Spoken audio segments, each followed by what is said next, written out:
Hi, friends. It is part 2 of my breast cancer series. And today we are going to go through the day that I found out. So there's quite a bit of a story here with this one. So on July 2nd, I had my regular scheduled mammogram. And this was July 2nd of 2022. So last July. And I had regular mammogram. What I will tell you is I am a big believer in signs. I am a big believer in that the universe is always giving us signs, that we have angels guiding us continually and always. And if we will just pay attention to those things, we typically have way more guidance than we ever even thought possible. So whenever I stepped onto the elevator that day, there was a friend of mine that had graduated high school. That I graduated high school with. I hadn't seen her in so many years. Like kept up with her a little bit on social media, but like hadn't seen her, hadn't talked to her in a very long time. I got in the elevator and was like, "Oh, hey, how are you? How are things going?" And she was like, "Well, I just had a double mastectomy, but I'm doing great." And I was like, "Oh, wow. Okay." She stepped off the elevator and all of a sudden, like all of my senses were kind of going crazy and tingling a little bit. I had no idea what that meant. I just knew that there was something going on. And then, so fast forward a little bit, I got a call telling me that my mammogram was irregular and that they just wanted me to come back in and have another mammogram. Now, the interesting thing about this is that I think it was probably 2 years prior to this mammogram, I had a cyst, and they did the same thing, right? They called me back in, told me that they need something looked a little suspicious. They wanted to take an extra look. And on that call, I was freaked out. Like I didn't know what was going on, didn't know what to expect, what had happened. And so then whenever like fast forward 2 years to this July in 2022, I was like, oh, I'm sure it's just the same thing, right? I'm sure it's just the cyst. Like, do I even have another mammogram? Was the question that I posed to my husband. And I was like, they tell me it's in the same breast. Like, I'm sure it's the same thing. And so my husband, being a very intuitive mind, I believe as well, was like, hey, you know what? Like, let's just not mess with this. There's no reason for you not to have it. Just go get it done. So honestly, to give him peace of mind was the main reason that I even went back for my second mammogram. So I went back on June 22nd of 2022. And also just like, once again, I'm a big believer in signs and things and numerology, and I love it all. And so there is some significance, right? The first mammogram was 6/2 of 22. The second mammogram was 6/22 of 22. So I started looking it up and started trying to figure out, okay, what does the number 222 mean? And so first and foremost, it is about faith. It is about keeping balance and finding harmony. So I had to think about that a little bit, and I had to look back and go, okay, there's absolutely some things in my life that I could probably find some more balance to, right? But anyway, it is also just like hey, there might be some things in your life that need to be changed in this moment too. And so anyway, there's the history of the number 222. There's a lots more history that goes with it, but yeah, that one definitely it kept popping up, and it still keeps popping up in my life today. But so moving forward, I went back in for that second mammogram, and I went in, and I was just a little uneasy, but still had that thought in the back of my head of, I think it's probably the same thing. It's going to be fine. And the mammogram tech. So, and what I will tell you too, another thing is that on that very first mammogram, it, all ladies out there, you know this, like we hate to get a freaking mammogram. They're not comfortable. They don't feel good.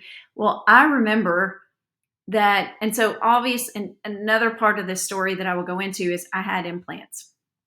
So whenever you have implants, and you're doing mammograms, they have to do all kinds of different stuff. They move that implant around, and it hurts. It does not feel good. Well, this on that very first mammogram, this tech, like, I mean, she had me all up on that machine, and it was just not cool. And I remember thinking, girl, can you just figure this out? Like, what is going on? Um, Hindsight, thank God she kept digging, right? Thank God she kept like trying to get something, like she saw something on there. And so, or her instincts, her intuition, I'm not sure which, but just something like, you know what, if that tech is really trying to find something, or if she's digging around, don't complain. Don't, like, let her do her job, because they just might save your life for it. So, okay, moving back forward again, we are in July 22nd or June 22nd.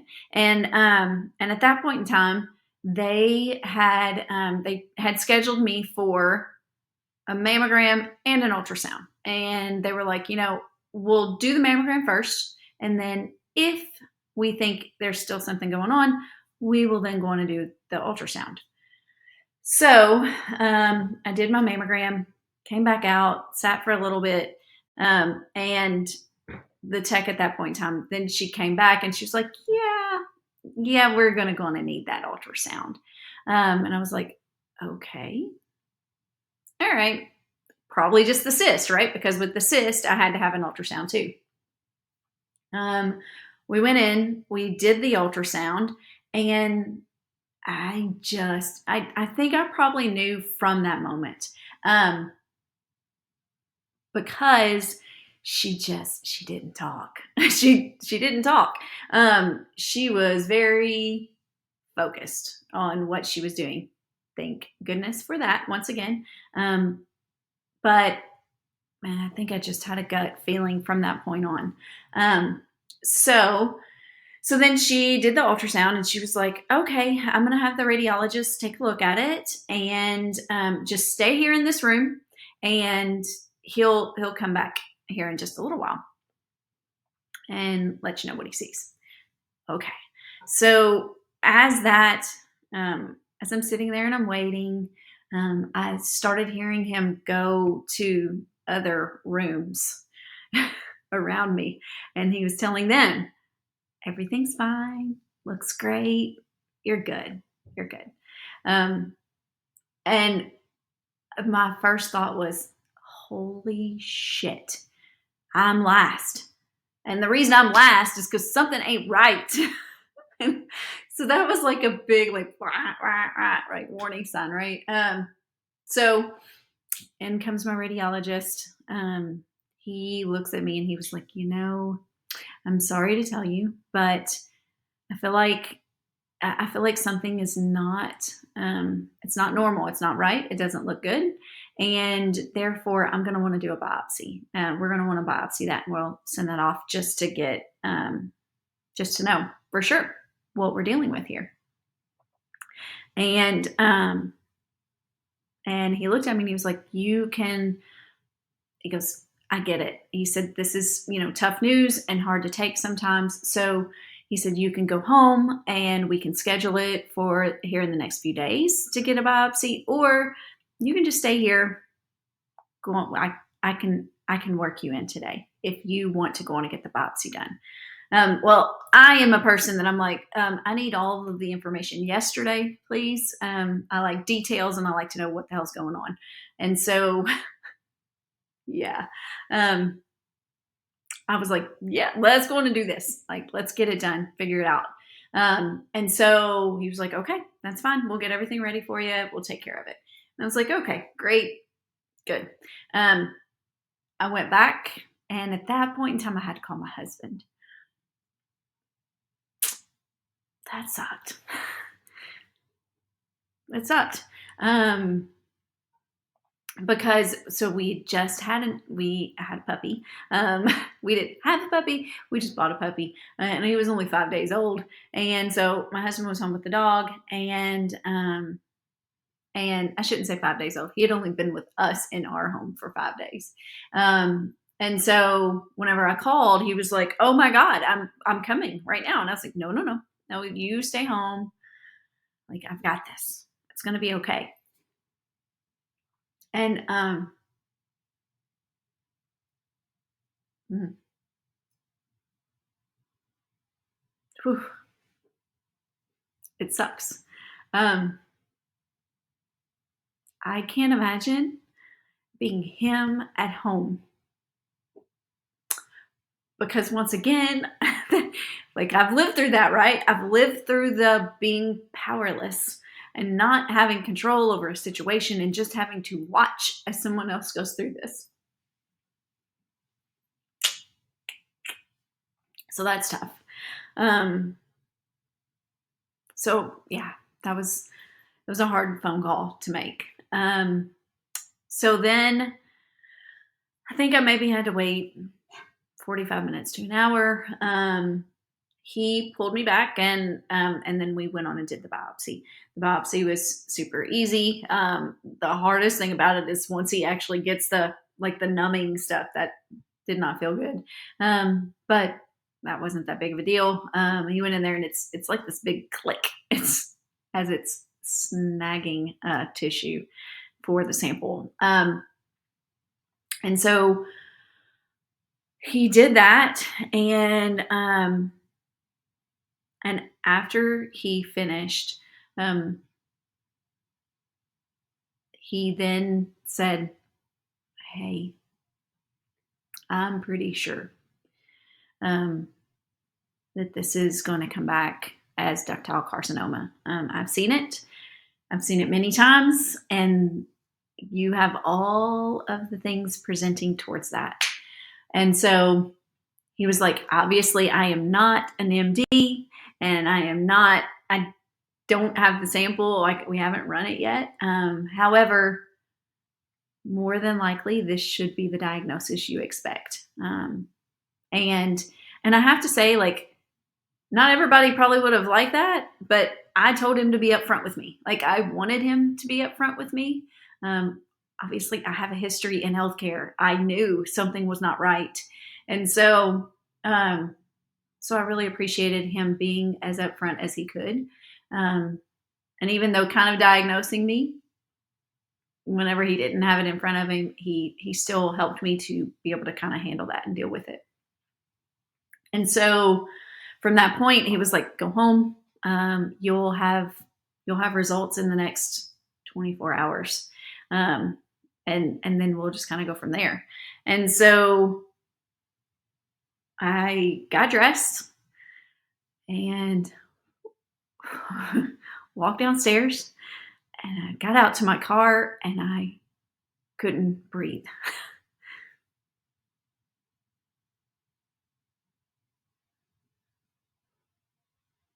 Yeah. Um, and then whenever I could finally get a breath, then I started crying. Because that's such a huge diagnosis in front of you. And you just don't know, right? You don't know what it means, right? The uncertainty of that in that moment is very scary, and you just don't know. Um, I remember calming down, and I really never. It wasn't like I was sobbing. I was just crying, but I kind of pulled it back together, and it's like, okay, let's go home. Let's face my people. And um, so from that point, I came home, and obviously immediately my husband was there. to wrap me up and just give me all the love that he could. My sweet little puppy was there to give me those puppy kisses. Um, thank goodness for him through that journey, because that's a big deal. He was such love and joy, and he still is. So he was a huge gift during this time.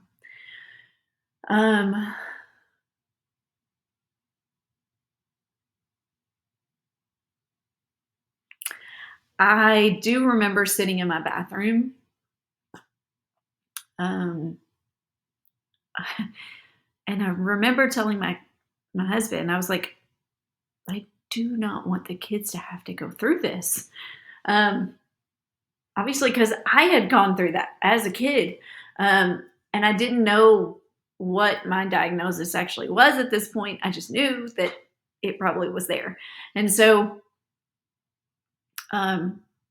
luckily, he was like, babe, let's change that wording around, right? They don't have to go through what you had to go through. Your experience can be very different. And that really woke me up in the moment to be like, okay, how am I going to handle this? How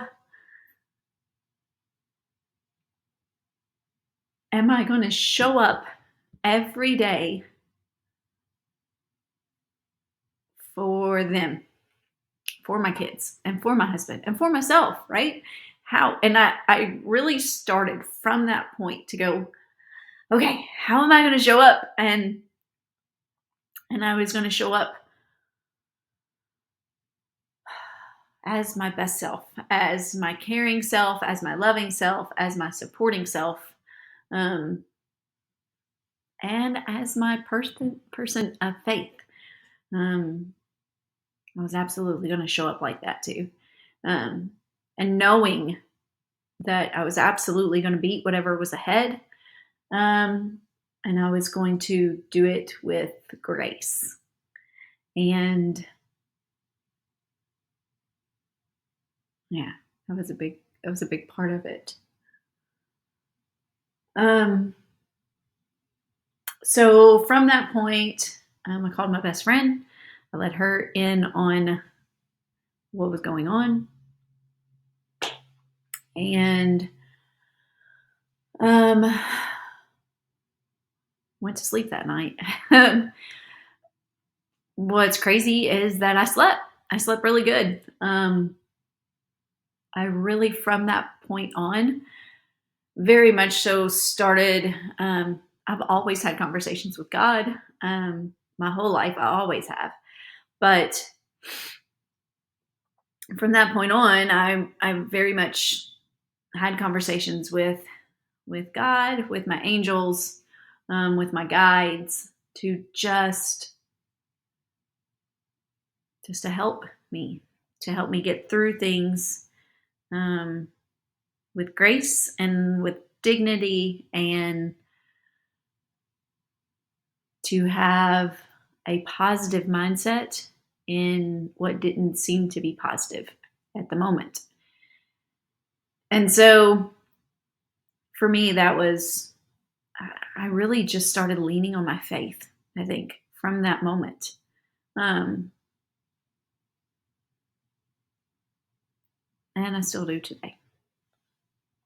So the next few days are maybe a little bit of a blur. I do remember I remember the following evening was whenever, and my radiologist also told me, hey, we're moving into a weekend here, so you're probably going to get your diagnosis before you talk to a doctor. You're gonna find out on your my chart, and so make sure that you have people around you.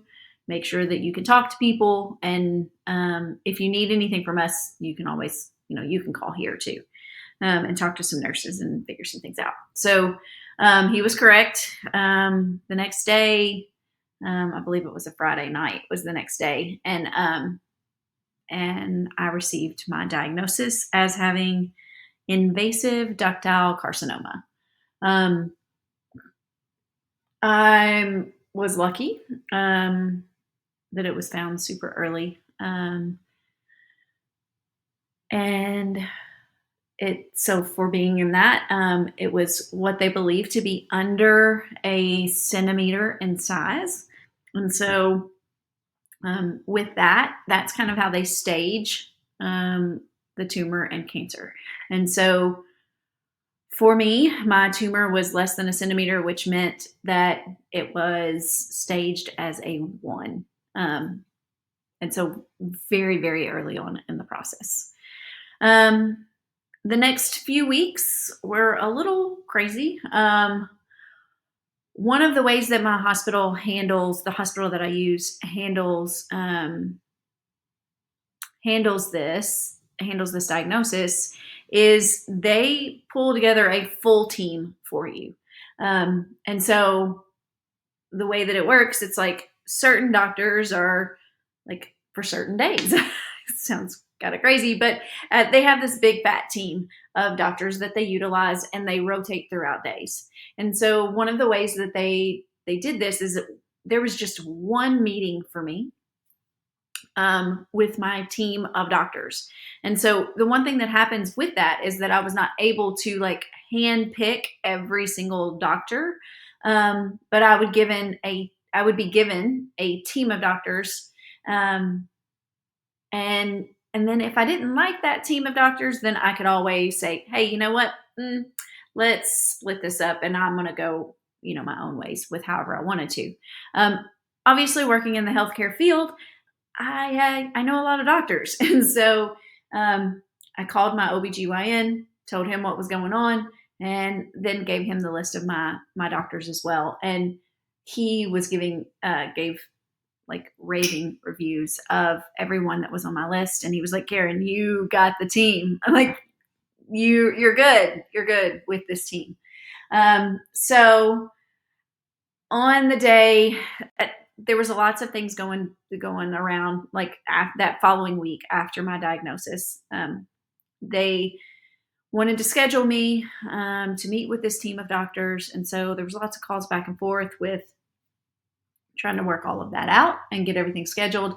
And then I also had to have an MRI done as well. So lots of things started happening, right? Kind of, it moves fast, but it moves slow, to be honest. I got my MRI. That was done on July 2nd, I believe. Once again, 2s, right? We're staying in the number 2.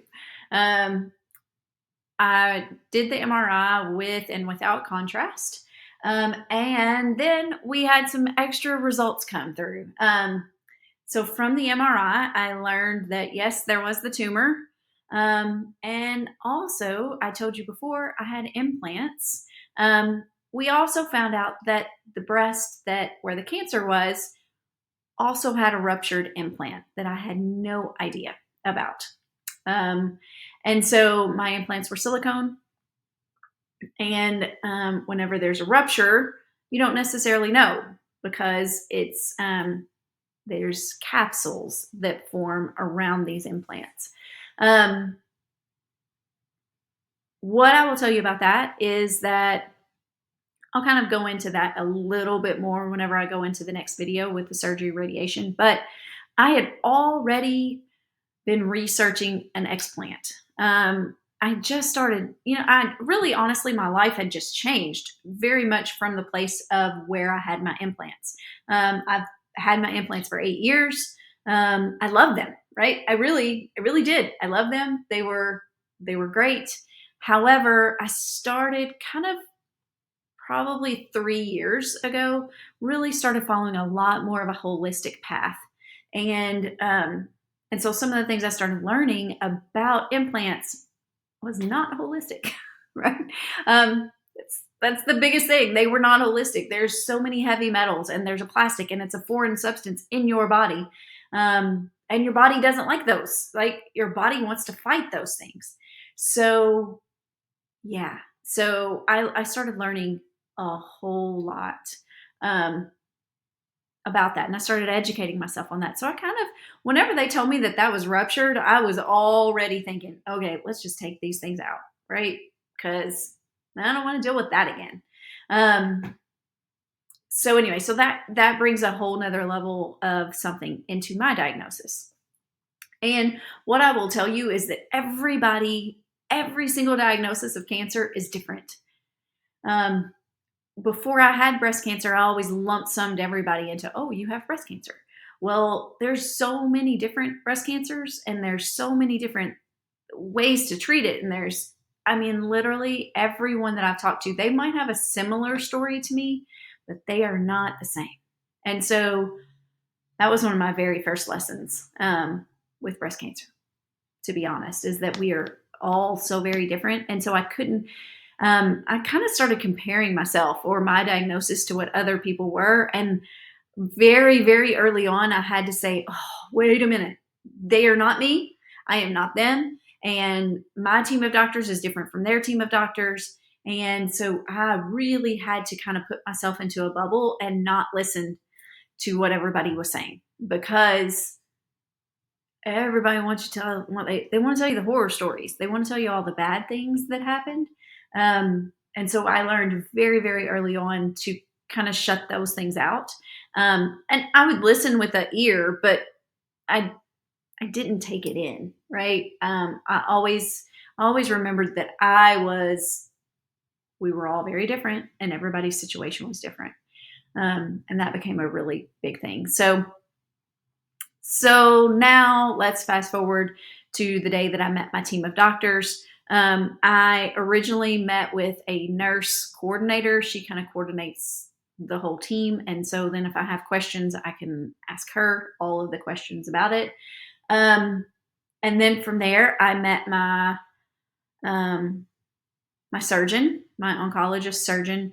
I loved him. He was awesome and straight to the point, and he gave me all of my options. My options were simply I could do a lumpectomy because it was such a small tumor, um, or if I chose to and wanted to, I could do a mastectomy on the right side, or I could do a double mastectomy because I had breast cancer now. He went through and explained what a lot of the terms mean. So for me, my breast cancer was estrogen positive, progesterone positive, HER2 negative. The HER2 negative is a very big deal because that's kind of it's a marker that means that it could have the potential to come back. And so with me being HER2 negative, that was a very good thing. Like I said before, the staging was a 1 very, very early on. Actually, originally, whenever they staged me between a 1 and a 2, but it came back a 1, especially after surgery. So, but the estrogen and progesterone positive, that meant something, right? There was something going on in my body that was causing these things um,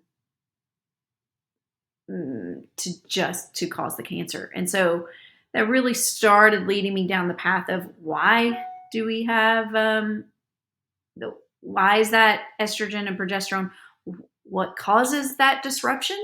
Because that's truly what it was a disruption in my hormones. So that's also going to come later. So I met with the surgeon. He went through everything, explained to me that it was a tumor that obviously had to come out, and that he felt certain that he would be able to do it and it would be fine. He knew that it was really close to the surface of my skin, so he was probably going to have to take skin as well. So I met with him.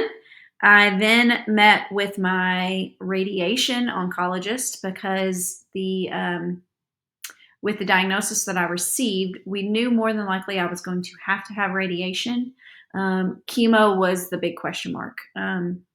And you have different blood tests and you have things sent off that are a little bit different, but there's a marker that tells you whether the cancer that you have would benefit from chemo or not benefit from chemo. And so So I would have to take a blood test, and then I would find those results out in about 2 weeks to a month even. I feel like it might even have been a month. I think it was a month. Some of these things, like I said, there's so many things that move fast, and then there's a lot of things that move way slower than what you think it should. And so I met with him. And then I also met with my oncologist that would be taking care of me for the next 5 years, potentially. More than likely 5, unless there was some sort of recurrence or anything else that happens. I was also talked to a genetic counselor, since I have kids, that it was a really good idea to do this this genetic testing just to see if there were any markers that would say, hey, this is something going on genetically. Your kids need to pay attention. So we did that as well.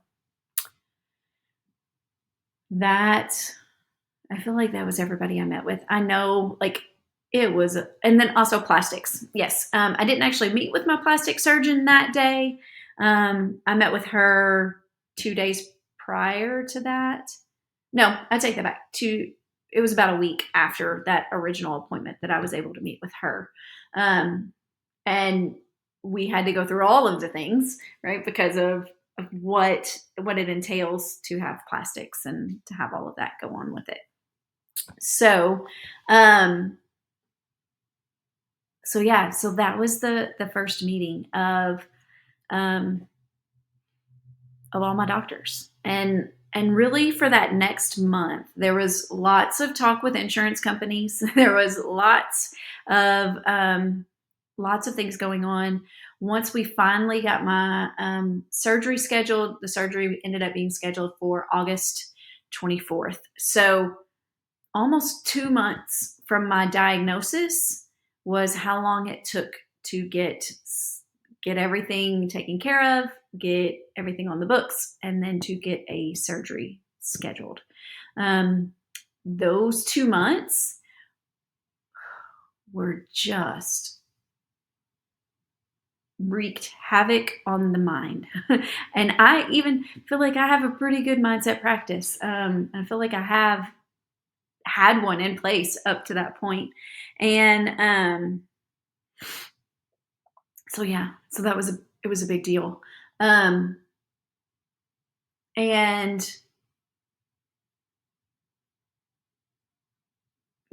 I feel like I do believe that I had practices in place, and that I really, really leaned into my intuition to get me to a place where I was good, right? To know what I needed.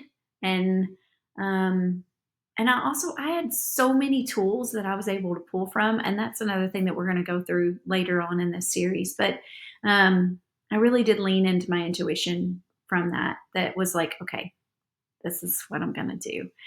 And so I met with that team. I felt confident in that team, had lots of conversations with insurance. I can't even begin to go there. That's a whole nother beast on its own. But that gets us up to the point of those 2 months. Afterwards, like I said, the mindset was crazy. But finding the things that were right for me that helped me to cope with that diagnosis, and then with knowing what was coming ahead as well. Those were big, big things that helped me out tremendously. So, wow, so much. There was so much within that episode. So, the next episode 3, we are going to move into surgery, radiation, and recovery, and just kind of how all of that played out. So thank you for joining today. Thanks for listening. If you have any questions, please ask, any comments. You're welcome to share them, and I will read every single one of them. So, thanks for listening in today. I really appreciate you.